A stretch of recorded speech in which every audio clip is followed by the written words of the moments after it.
हम लोगों ने अनुरोध किया है कि जो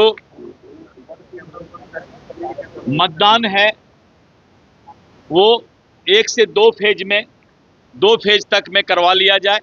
चुनाव के 1 दिन पहले या 2 दिन पहले पैरामिलिट्री फोर्स जो हमारे पिछड़े समाज, अति पिछड़े समाज, दलित समाज का गांव है, वहां पर उनका जो है पैरामिलिट्री फोर्स का उपलब्धता और उनका जो है वहां पर मार्च कराया जाए, जिससे कि वोटर के बीच कॉन्फिडेंस जगे कि उनको किसी तरह का कोई दबाव नहीं डाला जाएगा।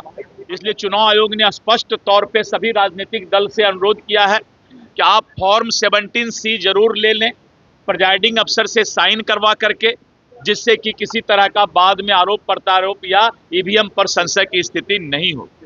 नमस्कार, लाइव बिहार देख रहे हैं आप। आपके साथ मैं स्नेहा गुप्ता। मौजूदगी हमारी होटल ताज में है, जहां पर चुनाव को लेकर मंथन हो रहा है और किस तरीके से चुनाव आयोग जो है सारी पार्टियों के साथ बैठक कर रही है। और इसी दौरान आपको बता दें कि बीजेपी के प्रदेश अध्यक्ष दिलीप जायसवाल का बड़ा बयान सामने आ गया है और वो चाहते हैं कि जो चुनाव है वो 2 फेज में हो। और ऐसे में क्या कुछ कह रहे हैं दिलीप जायसवाल, पहले आप इस वीडियो पर नजर डालिए। चुनाव आयोग को सबसे पहले भारतीय जनता पार्टी ने बधाई दिया कि समय पारदर्शी और बेहतर तरीके से मतदाता सूची का प्रकाशन किया गया। इसके लिए चुनाव आयोग को बधाई के पात्र हैं। हम लोगों ने कुछ सुझाव दिए हैं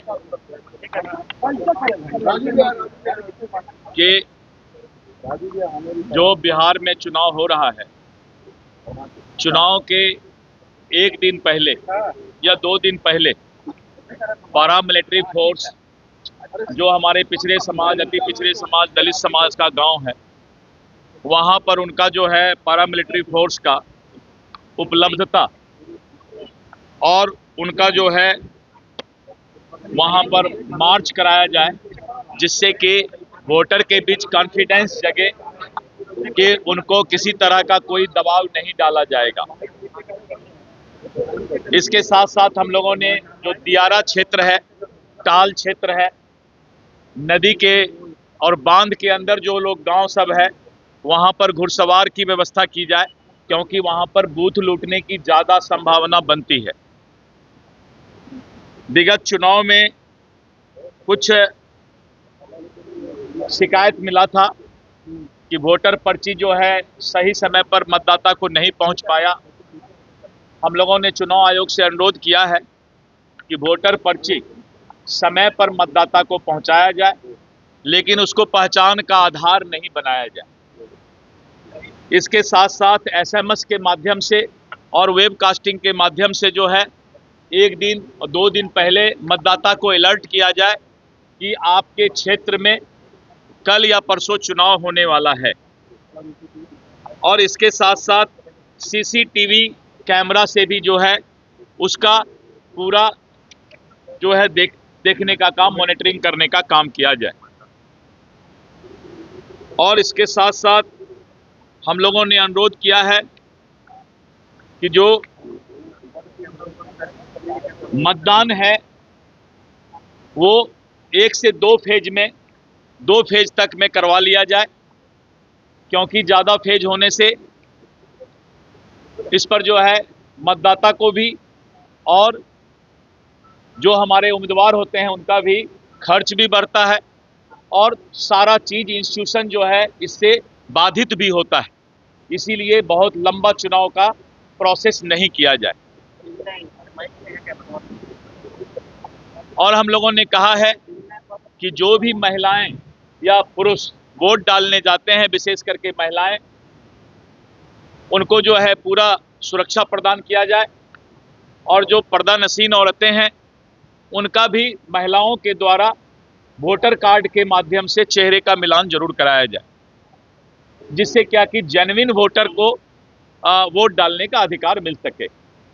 तो इस तरह करके चुनाव आयोग ने भी अनुरोध किया है पॉलिटिकल पार्टी से कि चुनाव आयोग ने कहा है कि जब मतदान समाप्त हो शाम में, तो फॉर्म 17C आपका पोलिंग एजेंट जरूर ले ले, क्योंकि पोलिंग एजेंट जब प्रिजाइडिंग अफसर से फॉर्म 17C ले लेता है तो किसी तरह का संशय की स्थिति ईवीएम पर नहीं होता है। लेकिन ऐसा देखा जाता है कि कुछ पॉलिटिकल पार्टी के पोलिंग एजेंट पहले ही चले जाते हैं और बाद में फिर आरोप प्रत्यारोप का दौर शुरू होता है। इसलिए चुनाव आयोग ने स्पष्ट तौर पे सभी राजनीतिक दल से अनुरोध किया है कि आप फॉर्म 17C जरूर ले लें, प्रिजाइडिंग अफसर से साइन करवा करके, जिससे कि किसी तरह का बाद में आरोप प्रत्यारोप या ईवीएम पर संशय की स्थिति नहीं हो। तारीख को लेकर के पूछा गया कि आप क्या चाहते हैं, कब चुनाव हो।